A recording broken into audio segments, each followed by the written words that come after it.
Welcome to day 17 in our Shadow Work series. Make sure that you're somewhere comfortable and quiet and that you have something to write with and something to write on. And our question for tonight is going to be, what is one way that you self-sabotage your relationships, or a relationship in particular?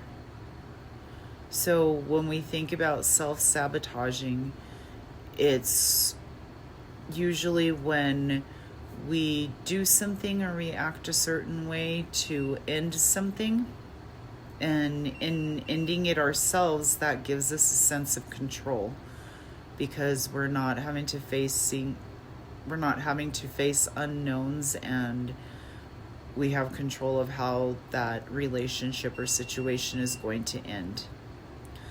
So there's many different ways that we could be self-sabotaging our careers, our education, our home life, our friendships, relationships with family members, or relationship with your significant other.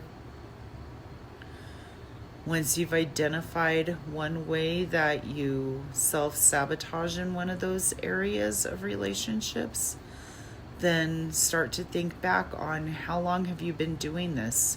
Is this something you remember doing since you were a kid or a young adult? And why do you think you're doing it? Why are you choosing to end things your way instead of just seeing what happens?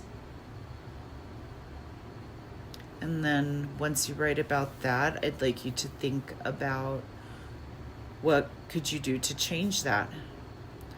And one way that we can change that is by just checking ourselves, having a close friend that you can trust, that you can discuss situations with, and they can let you know if you're self-sabotaging or not.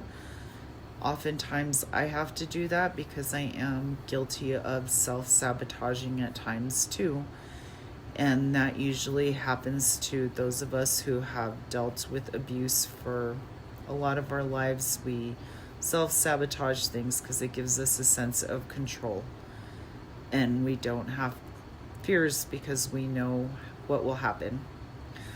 So once you think about all of that, take note of how it's making you feel and how you feel right now, and write that down too.